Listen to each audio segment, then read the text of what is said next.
Good afternoon, School District of Indian River County. This is your Superintendent, Dr. Moore, here again with another Facebook Live. We are 1 week away from opening the 2021 school year, a year like no other. And we continue to plan, we continue to prepare. When we open the doors on August 24th or we turn on the computer, we are providing quality, sound educational, regardless of the option that has been selected. So we're excited to be here today to provide you with some additional updates as we prepare to open our schools. First, when you look at our opening of schools, we need to be proactive. And we say be proactive, we want to do everything that we can possibly do in order to completely stop the spread of the COVID virus. So we want to ensure that we're practicing social distancing and using face covers.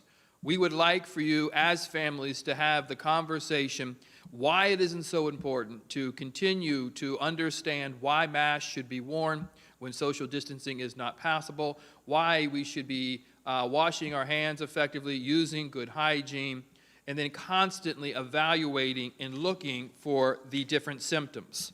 And I want to reinforce to our teachers, to our families, when you have these symptoms that you see on the screen now, please stay home. We are going to work with you. We will continue to be flexible, but conducting a screening check every morning before you leave to work or send your child to school is one of the best steps that we can take in order to ensure we continue to have our doors of our schools open. So please make it a routine. I know each and every single family has a routine when you leave in the morning. I remember the routines that my wife set, very rigid routines that ensure that we all got off to school and to work in a safe and proper way.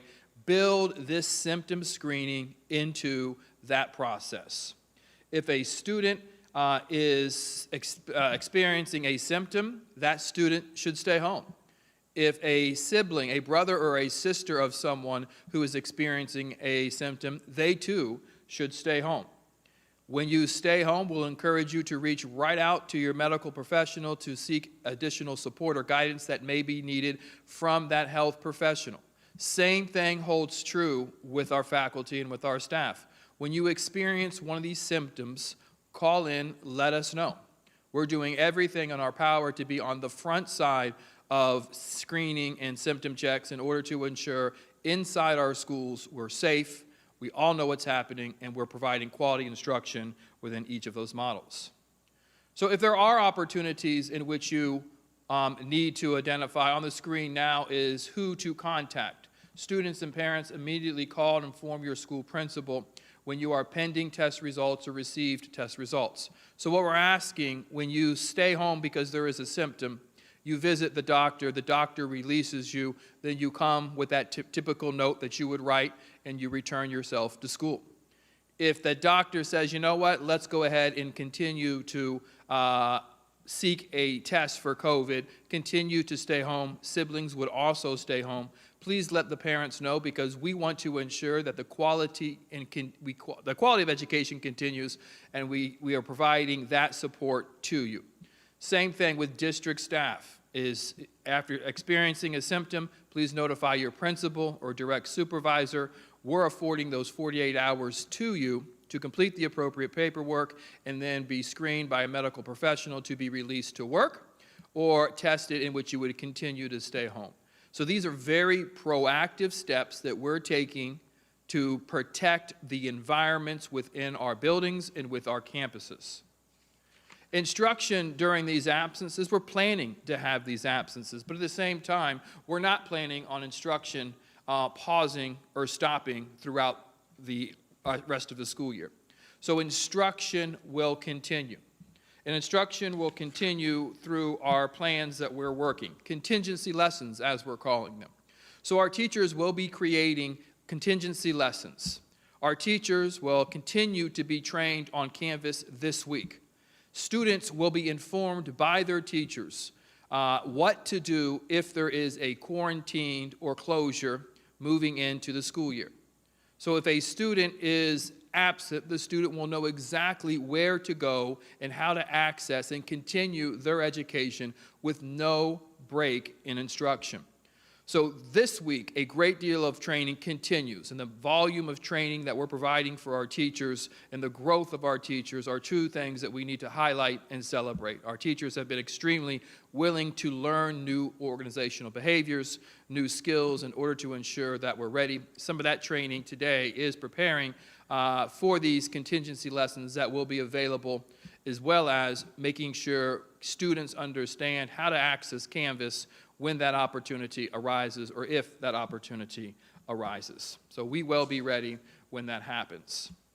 Symptoms response team, and I think this is work that we have done as a district really to be proactive. So there is a systematic referral of students and staff experiencing COVID symptoms, pending test results, or receive test results. This is the clearly defined process that we will follow to ensure that we're being consistent amongst all schools.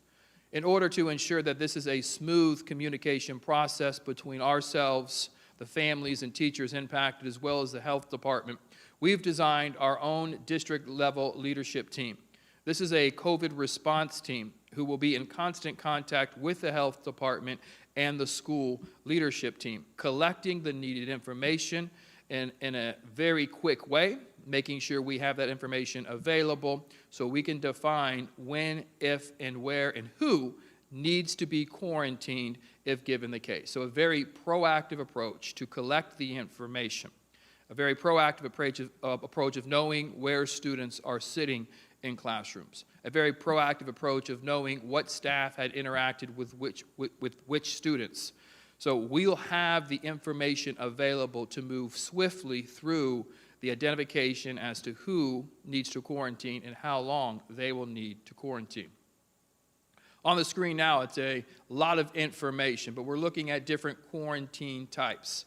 When you look at different quarantine types, there's an individual quarantine, targeted quarantine, and school-wide quarantine.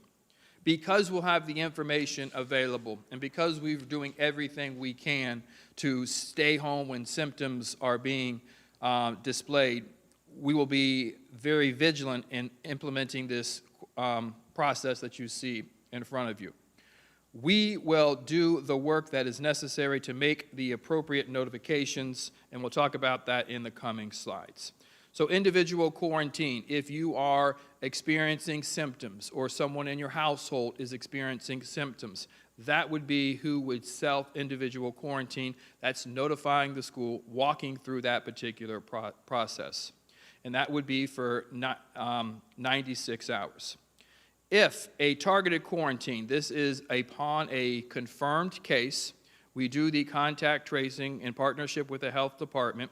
We would notify those individuals of the amount of time from the last contact of the individual who was positive that they would have to be quarantined. And we'll look, as the information on the screen tells you, as to the amount of contact and the amount of time they have been in close contact of the individual who has tested positive. And we believe with collecting that information on the front end, we'll be very clinical in defining who needs to quarantine.